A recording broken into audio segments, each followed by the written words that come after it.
My wife, Sarah, and I live in a quiet, modern subdivision in California with our two young children, Emily, 7, and Ben, 4. Finding a reliable babysitter was always a struggle until we met Leah. She was perfect, a psychology student, incredibly patient, and completely reliable. After 3 months, she was practically family. Last November, Sarah and I had a planned weekend trip out of state. We trusted Leah implicitly. As we were leaving Friday evening, Sarah handed Leah the spare key and the garage code.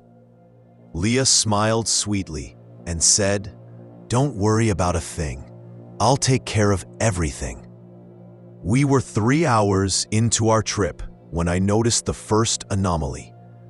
I had an older model SUV with a simple car tracker app. I routinely checked it just to make sure Leah hadn't needed to run the kids anywhere. I saw the car was still in the driveway, but when I checked, the fuel gauge readout on the app was showing empty. I had filled the tank completely before we left. I immediately called Leah. She sounded confused. "The fuel, it's full, Kevin. Maybe the app is glitching." I accepted her explanation, but the car tracker had never glitched before.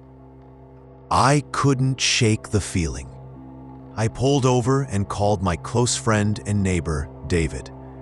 I asked him to walk over and check on the house, particularly the garage door. David called back in 5 minutes.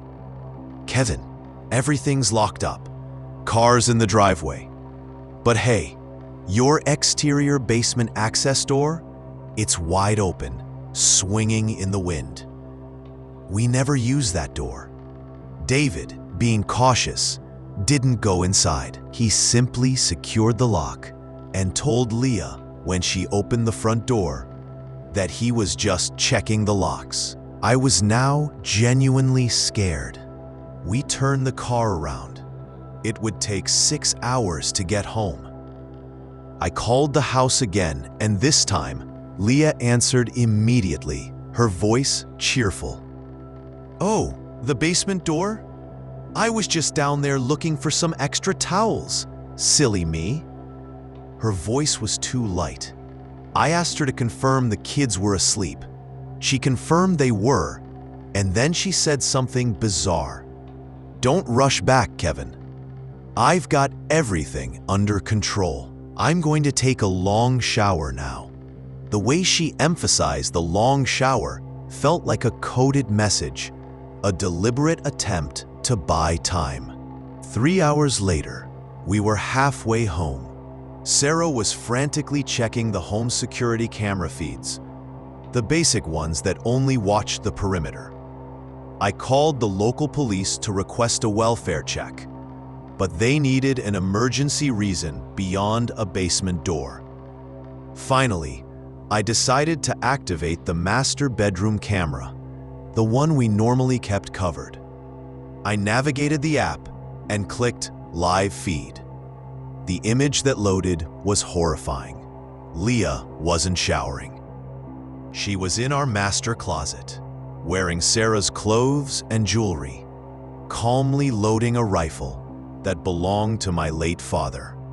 Just as I shouted to Sarah what I saw, a second figure stepped into the frame, a large, heavy man wearing dark overalls. He wasn't a stranger. I instantly recognized him as a former handyman I had fired a year ago for attempting to steal tools. He was carrying a roll of thick black duct tape. Leah smiled at him, a natural chilling smile, and pointed the loaded rifle directly at the camera. She said clearly, "Showtime." The feed cut out. I called 911 immediately, screaming the address and describing the intruders, the rifle, and the 2 children upstairs. The dispatcher confirmed they were sending a unit, but it would take 10 minutes. We were still 2 hours away. I was helpless, knowing that Leah, who we had paid and trusted, was now holding our children hostage with a loaded weapon. An hour later, we were tearing through our subdivision. We pulled up 2 blocks away and parked. I grabbed the heavy tire iron from the trunk. We approached the house on foot. All the lights were off. I crept up to the kitchen window. I pressed my face to the glass and peered inside. The kitchen was empty. But on the center island, next to a large, newly sharpened hunting knife, were 2 small piles of clothing: Emily's pink pajamas and Ben's dinosaur onesie. I knew they were trying to break me psychologically. I had to get inside. I remembered the code, but I couldn't risk the noise of the main garage door. I crept to the side of the garage and found the small, rarely used keypad for the access door. I entered the 4-digit code. The bolt clicked open silently. I eased the door open and slipped into the dark, cold garage, tire iron held high. I moved from the garage into the kitchen. Silence. I checked the living room and the dining room. Empty. I started up the main staircase.